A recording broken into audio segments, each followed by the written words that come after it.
आज हमारे बीच शमशाद अंसारी मौजूद है, बड़का गांव के युवा नेता जो बड़का गांव से बिलोंग करते हैं। आज हम इनसे बात करने वाले हैं जो बड़गांव में जो मामला हुआ है, जो मिराज अंसारी के साथ जो मॉन्सून किया गया है और उसके माता पिता को बांध करके उसको मारा गया है, उसी को लेकर आज हम जानते हैं कि हमारे साथ शमशाद अंसारी है। तो आप बताइए कि इसके बारे में आप क्या कहना चाहते हैं। मेरा यही पैगाम है कि जिस तरह से वहाँ पे जो बड़गांव में जो घटना घटी है, वो उसमें दोषी कोई भी रहे, चाहे हिंदू रहे चाहे मुसलमान रहे, जो दोषी है उनके ऊपर कानूनी कार्रवाई होना चाहिए। और हम लोग दोषियों के सपोर्ट में कुछ भी हम लोग अगर करते हैं तो ये हम लोग को गलत है।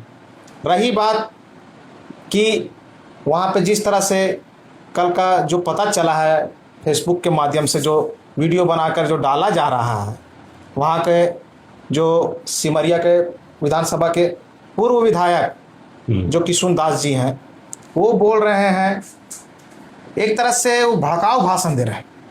वहाँ पे हम जितने भी ग्रामीण सज्जन लोग हैं बड़गांव के, मैं उनसे अनुरोध करूँगा, चाहे हिंदू रहे चाहे मुसलमान रहे, शांति बनाए रखें और इसमें निष्पक्ष जांच होगी। अगर दोषी अगर मुसलमान होगा या हिंदू होगा तो उसके ऊपर कानूनी कार्रवाई होगी। इस पे राजनीति की रोटी भाजपा वाले ना सेके, यही मेरा निवेदन है। रही बात, एक स्टेटमेंट उन्होंने दिया है, बड़ा भाई को बहुसंख्यक बोलते हैं और छोटा भाई को क्या बोलते हैं, अल्पसंख्यक। तो हम अल्पसंख्यक भाई से आग्रह करना चाहते हैं कि नाम तुम्हारा जब अल्पसंख्यक है तो कायदे कानून में रहोगे तो फायदे में रहोगे।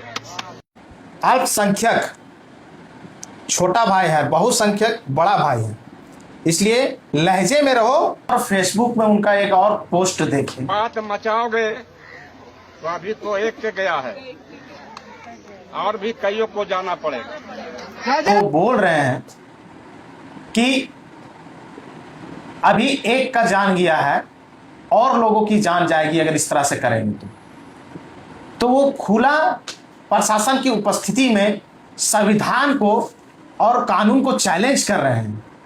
तो इनके ऊपर भी जांच होनी चाहिए कि इस तरह से कोई भी अगर वहां पे जाके भड़काऊ भाषण देंगे तो वहां पे तो विधायक जी तो उपस्थित नहीं रहेंगे।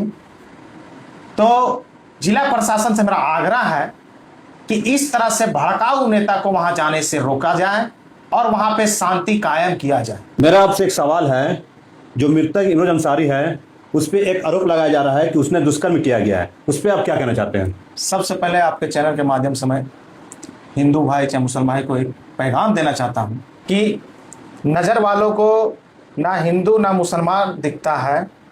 मैं अंधा हूं साहेब, मुझे तो हर शख्स में इंसान दिखता है। बहुत रही बात मृतक पर जो आरोप लग रहा है दुष्कर्म का, उसमें मेरा यही कहना है, जब हम लोग वहाँ पर गए तो उनके घर में उनके माता पिता भाई बहन सभी लोग रहते हैं। और उस घर में, जिस घर में उनको बताया जा रहा है कि किडनैपिंग करके रखा गया है, उस घर में 2 दिन तक किडनैपिंग कर कर दुष्कर्म किया गया, मगर उस घर में न दरवाजा है।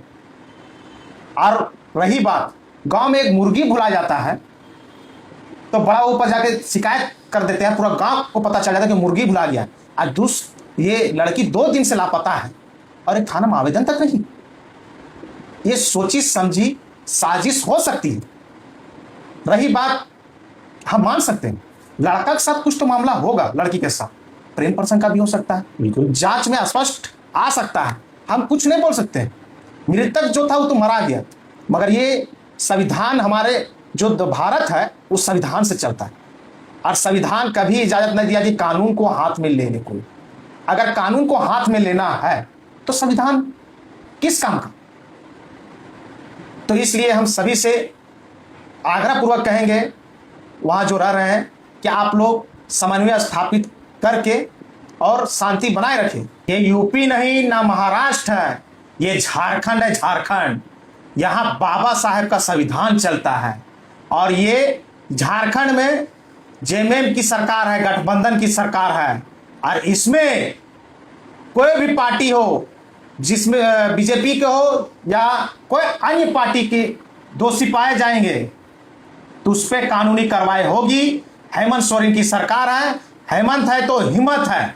और एक चीज और बड़गांव के लोगों को हम आग्रह पूर्वक कहना चाहेंगे कि किसी तरह का कुछ भी मामला अगर वहां पे अभी हो रही है या कोई भी आपसी तनावपूर्ण करना चाह रहे हैं, वहां पर भाईबंदी तोड़ना चाह रहे हैं, तो उनसे आग्रह पूर्वक कहना आपका भी फर्ज है।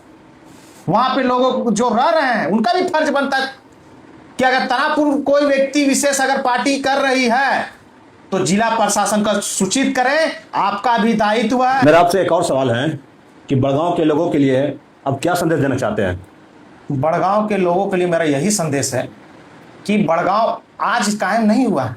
वहाँ पे हिंदू मुस्लिम मिलकर और भी जाति जो वहाँ पे रहते हैं उसको बहुत ही प्यार से सींच कर बड़गांव को स्थापित किया है। आज अगर कोई चाहे कि हम हिंदू मुस्लिम करके बड़गांव को तोड़ दे, ऐसा कभी होने नहीं देंगे वहाँ के लोग। मुझे पूर्ण विश्वास है वहाँ के लोगों पर। रही बात, हम ये चीज़ बोलेंगे कि बड़गांव के लोग जिस तरह पहले रह रहे थे उसी तरह रहें और शांति माहौल बनाए रखें और किसी के बहकावे पे जो दोषी है उनको सपोर्ट नहीं करें, यही मेरा कहना है। और रही बात कि बड़गांव में जो भी राजनीतिक रोटी सेकने का काम करेंगे और हिंदू मुस्लिम करके विभाजन करने का काम करेंगे